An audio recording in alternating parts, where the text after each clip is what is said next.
More and more people are using mobile phones and the internet to communicate. Therefore, people are losing the ability to communicate face to face. To what extent do you agree or disagree? So, first look at the introduction. Today, it is impossible to imagine a life without the modern communication devices such as the smartphones and the internet. Now, look at the paraphrasing. Instead of writing these words, that mobile phones and the internet, we have written modern communication devices. This is a topic related vocabulary word.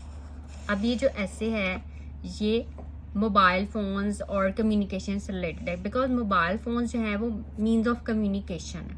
इससे हम communicate करते हैं एक दूसरे से.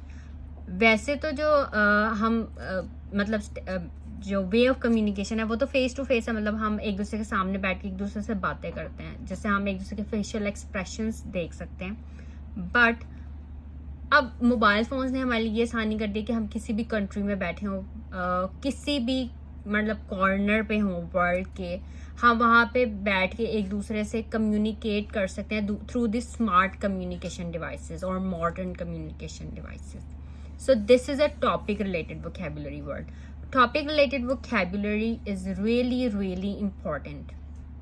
ठीक है, आपको वर्ड्स पता होने चाहिए कि क्या टॉपिक है और उससे उसमें हम क्या जो है वो वर्ड्स यूज कर सकते हैं. टॉपिक रिलेटेड vocabulary words और सिनोनिम्स. अब मोबाइल फोन्स की जगह हमने लिख दिया smartphones, such as the smartphones and the internet. So हमने अपनी पैराफ्रेजिंग इस तरह से किया. This is the way of paraphrasing. मैं अपनी वीडियोस में यही कहती हूँ, आपने पैराफ्रेजिंग पे बहुत ज़्यादा फोकस करना है. इंट्रोडक्शन जो है is the first impression on the examiner, so that should be awesome. आपकी पैराफ्रेजिंग बहुत अच्छी होनी चाहिए और वो तभी हो सकती है जब आपके पास वर्ड्स होंगे लिखने के लिए, आपके पास टॉपिक रिलेटेड वोकेबुलरी वर्ड्स होंगे, आपके पास सिनोनिम्स होंगे, तभी आप जो है पैराफ्रेजिंग अच्छी कर सकते हैं. और जो स्टूडेंट्स कॉपी पेस्ट करते हैं this exact statement as in the essay prompt, तो उनके बैंड स्कोर्स जो हैं वो फिर लो ही होते हैं. ठीक है, फिर हमने वर्ड यूज़ किया गैजेट्स, क्योंकि ये गैजेट्स है ना, मोबाइल फ़ोन एक गैजेट है.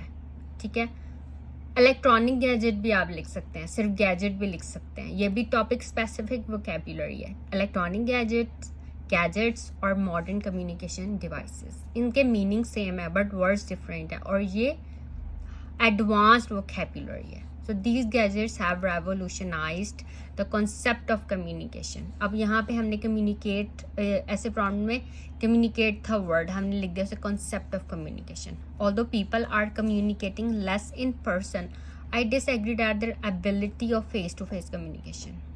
अब यहाँ पर है word ability to communicate face-to-face. Instead of writing this statement, ability to communicate face to face, we are writing ability of face to face communication. जैसे हमने face to face पहले लिख दिया और communicate को हमने communication कर दिया.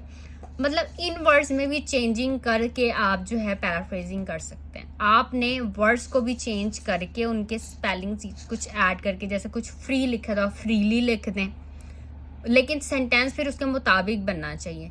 तो इस तरह से आपने पैराफ्रेजिंग करनी है, पैराफ्रेजिंग करनी आपको आनी चाहिए.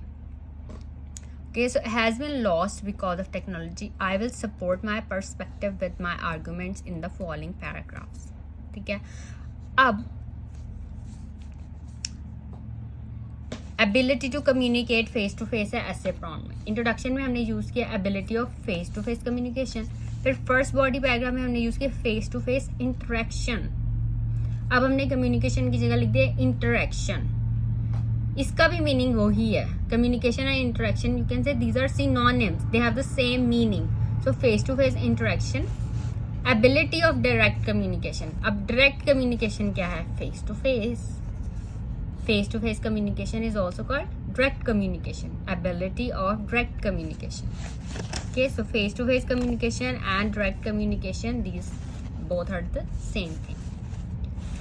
And this in green, mobile phones and the internet. For this you can write modern communication devices such as the smartphones.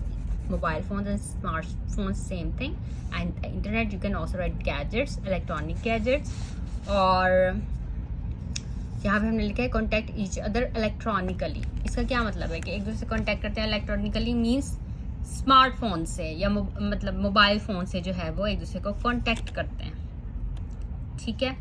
सो इस तरह से आपने जो है वो अपना एसे लिखना है, ठीक है। इंट्रोडक्शन की पैराफ्रेजिंग हम देख लिए। This is our first body paragraph, this is about how technology has affected communication, okay.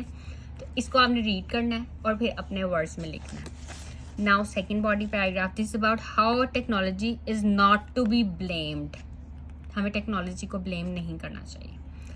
आप अपने मुताबिक भी अपने पैराग्राफ डिज़ाइन कर सकते हैं। अब इसमें तो हम डिसएग्री करें, आप एग्री भी कर सकते हैं। फिर आपको अपने बॉडी पैराग्राफ्स उसी तरह से लिखने होंगे और आपकी कोई न्यूट्रल स्टेटमेंट नहीं होनी चाहिए। आपका ओपिनियन क्लियर होना चाहिए। अगर आप एग्री हैं तो आप एग्री करें, डिसएग्री करते हैं तो क्लियर होना चाहिए। एग्जामिनर ये मेंशन करते हैं अपने कमेंट में कि इसका पॉइंट ऑफ व्यू क्लियर है, ठीक है। Now third body paragraph, this is about another reason why technology cannot be blamed for less face-to-face communication. And then our fourth body paragraph, this is about how face-to-face interaction can be kept alive, okay. And then our conclusion. To conclude, I reiterate my view that even though the smartphones and the internet have reduced the face-to-face communication, these gadgets have not reduced our ability to do so. The onus is on us to keep the face-to-face communication alive. Okay, so just read this essay and write this essay in your own words, and that's all for this video. If you have any questions, you can ask me in comments.